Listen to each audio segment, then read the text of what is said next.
If you ask anime fans, heck, the general public really, to name their favourite anime film director, chances are the name of one certain man will keep coming up. Hayao Miyazaki. Now, don't get me wrong, I like the dude as much as the next guy, but unlike most, I don't credit him for igniting my love for anime cinema. Truth be told, the medium is actually scattered with many wonderful movies that have the opportunity to really impact you as an individual. There's one in particular that holds so much weight in my life, even to this day. See, around the time I was getting into anime, a film called Wolf Children was getting its Western release.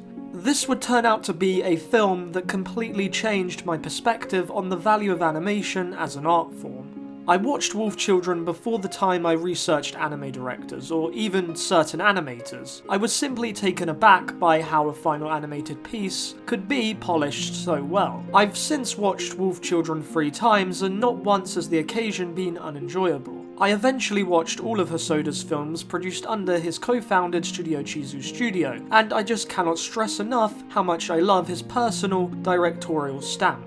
No matter how fantastical the storyline, his characters are repeatedly birthed from his personal observations of how real people coexist with each other. Every film embeds a deeply relatable element in it, because the reality is we survive and thrive because of each other. As social beings, we have to find ways to live happily amongst different people, even when they themselves might not understand us.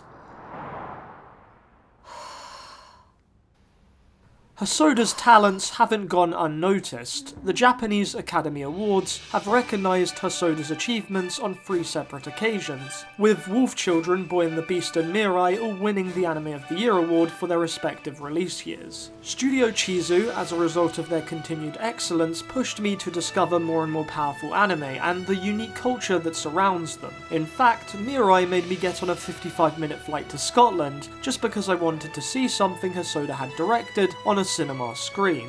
I ended up praising the film for presenting the childhood spirit in such a grand yet approachable movie. With Mirai, one is not simply following the story of an insert character. You're experiencing the mind of Hosoda himself and his childhood memories. The ride is rocky, but if you look back, almost all of his films are just less obvious windows into his life. In that regard, Mirai can be seen as this explosion of visual creativity that appears incoherent, but it does mirror the life of a child profoundly.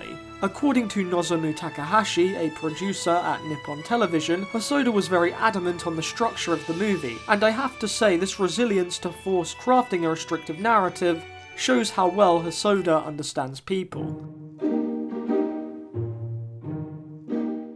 For Mirai, it's fascinating how much importance was placed in the grounded location of the movie, that being Kun's house. The architecture was specifically designed to show the importance of family, which made the father's job make sense. Being Japanese, it also showed the value of respecting generations in a very involved way. The layout itself screams modern Japanese design, and although houses like this are unusual, it therefore makes sense for it to be an appropriate bridge to the playful yet dangerous world that Kun has to navigate. I was taken back by this attention to detail alone, but another thing that got me is that Hosoda hasn't forgotten how to make films with great cinematography. Remember that classic panning shot in Wolf Children to show the passage of time? Well, it's back, and in some ways more ambitious than ever. Furthermore, Mirai was able to capture Japan's seasonal transitions during both periods of intensity and the general flowing storyline.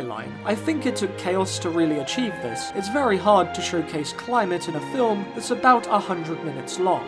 Mirai has both an equal cooling and warming effect on me as a viewer of the work. Overall, I would describe it as a fun movie to its absolute core, but, and this is a big but, there's certainly a lot of applicable value one can take away from it. For me, it wasn't as life-changing as Wolf Children, but I think Mirai absolutely upholds Hosoda's legacy as a director. Fun fact before I go, the same producer I mentioned earlier also stated that Hosoda pushes himself to release a film every 3 years. I mean, that's pretty crazy when you think about their success alone, but when you think about the net impact to us as an anime community, you can't put a price on his service. That's all for today anyway. Please do leave a comment if you want to, and as always, have a great night or day.